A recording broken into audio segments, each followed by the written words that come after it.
Bienvenue dans votre émission Tranche d'animation intitulée Qui dit la Bible, KDB en sigle. Pour aujourd'hui, nous avons choisi un thème très important qui est au centre de beaucoup de questions que se pose le monde chrétien, à savoir la prédestination. Tout d'abord, laissez-moi me présenter. Je suis Daniel Koch, je suis interlecteur et je suis là pour vous partager la parole de Dieu. Voilà, comme je l'ai dit tantôt, pour aujourd'hui, nous aurons un thème intitulé la prédestination. C'est un thème très vaste et je ne pense pas que c'est aujourd'hui, dans quelques minutes, que nous allons terminer. Merci qui sera fait aujourd'hui. On va prendre tout ce qu'on pouvait prendre pour donner, disons, dans 6 mois. Voilà, comme je vous ai dit, c'est Daniel Koch. Notre thème, c'est la prédestination. La question légitime qui est la première à se poser d'abord, c'est quoi la prédestination? La prédestination, c'est quoi? Comme le mot l'indique, prédestination. Donc, il y a une destination à laquelle l'homme, quelque chose est prédestiné. Donc, la personne ne peut pas échapper. Donc, la prédestination, c'est une destination qui ne dépend pas de celui qui y va, mais dépend de celui qui l'y amène. Avant de cheminer avec notre thème, j'aimerais que nous puissions lire d'abord la Bible. Nous sommes dans Romains chapitre 8, le verset 29 à 30. La Bible déclare ce qui suit. Si vous avez vos Bibles à la maison, ouvrez-les. 29. La Bible dit ceci. Car ce qu'il a connu d'avance, il les a aussi prédestinés à être semblables à l'image de son Fils, afin que son Fils fût le premier-né entre plusieurs frères.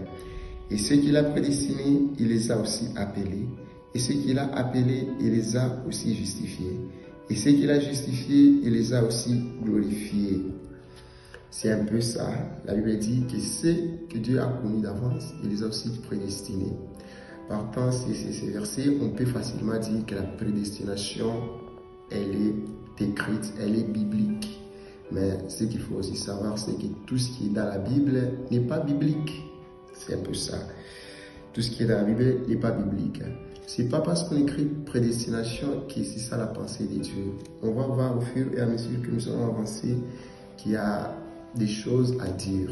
Maintenant, la deuxième question que nous pouvons poser, est-ce que la prédestination, elle est vraie ou fausse? Comme on l'a dit, la prédestination, elle est vraie. C'est une chose qui existe. Maintenant, la troisième question qu'on peut se poser ici, comment comprendre la prédestination? C'est ça la question. Beaucoup de gens enseignent sur la prédestination et ce qui fait que la prédestination soit mal comprise, c'est l'enseignement que nous donnons aux gens, la prédestination.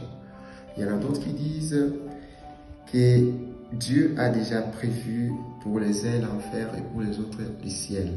C'est ça? Nous allons prendre une autre portion. La Bible dit, nous prendrons 1 Thessaloniciens 5, 9. Et là, nous allons voir ce que la Bible dit. Nous allons voir ce que la Bible dit. La Bible dit. Et avec un peu de grâce, nous allons le comprendre. 1 Thessaloniciens 5, verset 9. Écoutez ce que la Bible dit. Nous sommes dans Qui dit la Bible? Qui dit la Bible? 1 Thessaloniciens 5, 9. Car Dieu ne nous a pas destinés à la colère, mais à l'acquisition du salut par notre Seigneur Jésus-Christ. Dieu ne nous a pas destinés à la colère. Dans Romains, on a dit que ceux que Dieu a connus, il les a prédestinés. Mais ici, la Bible dit, ce n'est pas pour la colère que l'homme a été appelé par Dieu. Parce qu'il y a d'autres qui disent que il y a ceux-là qui iront, quoi qu'ils fassent, en enfer. Il y a d'autres qui iront, quoi qu'ils fassent, au ciel. C'est ce que les uns disent. La prédestination, c'est une chose. Mais comment est-ce qu'on enseigne? C'est une autre. Voilà pourquoi vous allez trouver des gens qui se disent, bon, moi, quoi que je fasse, je crois que je finirai toujours par aller en enfer. Et il y a des parleurs de la parole de Dieu, des prédicateurs qui font cet enseignement. Est-ce qu'il y a des gens qui sont déjà prédestinés à faire quoi qu'ils fassent? Est-ce qu'il y en a d'autres qui sont prédestinés à aller au ciel quoi qu'ils fassent? Ce sont des questions à se poser. Mais ici, la Bible dit Car Dieu ne nous a pas destinés à la colère, mais à l'acquisition du salut. Le terme que j'aime bien ici, c'est destiné, acquisition et salut. Et pour couronner tout ça, on dit par notre Seigneur Jésus-Christ. On a posé la question de savoir est-ce que la prédestination, elle est vraie ou fausse. Elle est vraie. La vraie prédestination, elle est... On va voir d'abord une autre portion d'écriture. Excusez-moi, nous sommes dans qui dit la Bible. Ce n'est pas nous, mais c'est la Bible qui doit plus parler. 2 Pierre chapitre 3, verset 9. Nous allons lire, ouvrez vos Bibles, 2 Pierre chapitre 3, le verset 9. Qu'est-ce que la Bible dit? 9. Écoutez ce que la Bible dit. Le Seigneur ne tarde pas dans l'accomplissement de la promesse, comme quelques-uns le croient, mais il use de la patience envers vous, ne voulant pas qu'aucun périsse, mais voulant que tous arrivent à la repentance. Vous voyez? Là, c'est la volonté de Dieu qui est exprimée. Mais malheureusement, cette volonté ne sera pas satisfaite parce qu'il y a déjà des gens qui sont déjà perdus. La volonté de Dieu, c'est que tout le monde parvienne à la repentance.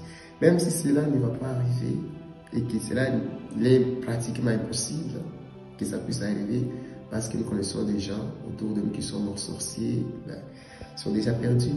Mais la volonté de Dieu, c'est que tout le monde parvienne à la repentance. Donc Dieu, dans son amour, si quelqu'un ira en enfer, c'est par sa propre volonté, c'est par son choix. C'est pas Dieu qui choisit par l'homme. Il y a le libre arbitre. Donc Dieu ne veut pas que les gens soient perdus. Il y a ceux qui sont perdus, mais par cette tranche, ces premiers épisodes, on vient dire à quelqu'un que Dieu ne veut pas que tu te perdes. Il veut que tu sois sauvé, que tu parviennes à la repentance. À cela, nous allons ajouter une autre portion de l'Écriture. C'est Ephésiens chapitre 1er, les versets 3 à 6. Nous allons ajouter cela. Ephésiens. Notez bien, qui dit la Bible? Ce n'est pas Daniel qui va parler, mais c'est la Bible. Ephésiens 3, 6. 1, 3 à 6. Béni soit Dieu, le Père de notre Seigneur Jésus-Christ, qui nous a bénis de toutes sortes de bénédictions spirituelles dans les lieux célestes en Christ. En lui, Dieu nous a élus avant la fondation du monde. Écoutez ce que la Bible dit là. En lui, Dieu nous a élus avant la fondation du monde. Pour que nous soyons saints et irrépréhensibles devant lui, nous ayant prédestinés dans son amour à être ses enfants d'adoption par Jésus-Christ, selon son bon plaisir de sa volonté. J'aimerais, s'il faut que je chute avec ces termes, en quelques mots, la prédestination, elle est réelle, mais elle se résume dans ceci. Car Dieu a tant aimé le monde qu'il a envoyé son Fils unique, afin que quiconque croit en lui ne périsse point, mais qu'il ait la vie éternelle. C'est ça. Nous sommes prédestinés à aller au ciel en Jésus-Christ. En dehors de Jésus-Christ, tous ceux-là qui ne mettront pas leur foi en Jésus-Christ sont vraiment prédestinés à aller en enfer. Mais ceux qui croiront en Christ ne périront point, mais ils iront au ciel. Donc la prédestination, elle est réelle. Ceux qui croient au diable sont prédestinés à aller en enfer. Parce que le diable, lui, il finira toujours en enfer. Et Jésus-Christ, il est déjà au ciel. Donc la prédestination, c'est une chose qui est réelle, mais comment on la comprend, c'est là où il y a beaucoup de difficultés. Donc je suis venu par ces premiers épisodes vous rappeler que la prédestination, elle existe. Voilà pourquoi tu dois croire en Jésus-Christ pour aller au ciel. Parce que Jésus-Christ, la Bible dit, en lui, Dieu nous a élus avant la fondation du monde pour que nous soyons saints et irrépréhensibles devant lui, nous ayant prédestinés dans son amour. Donc Dieu a prédestiné les gens qui seraient en Christ avant la fondation du monde à aller directement au ciel. Et ceux qui croiront dans les œuvres des ténèbres finiront aussi en enfer. Car c'est là que Jésus a dit que les ténèbres du dehors sont réservées pour les diables. Pas pour l'homme, pour les diables. Mais les hommes qui vont choisir les chemins du diable finiront aussi là-bas. Et les gens qui vont choisir Jésus-Christ Ce n'est pas aussi au ciel, parce qu'il a dit, je suis le chemin, la vérité et la vie. Voilà, je suis arrivé à la fin. Si vous avez suivi cette vidéo, vous n'avez pas encore cru à Jésus-Christ, laissez-nous votre numéro dans les commentaires. On vous contactera, on fera avec vous une prière. Jésus-Christ vous aime. Ne regardez pas à vos défauts, mais voyez dans l'amour de Jésus-Christ la capacité à être transformé. C'était l'interlecteur Daniel Gauche. Je vous dis merci. Nous allons traiter le sujet de la prédestination. Prochainement, nous prendrons un autre bon sujet. En entre-temps, partagez la vidéo pour sauver les âmes. Que Dieu vous bénisse abondamment. Merci. À la prochaine.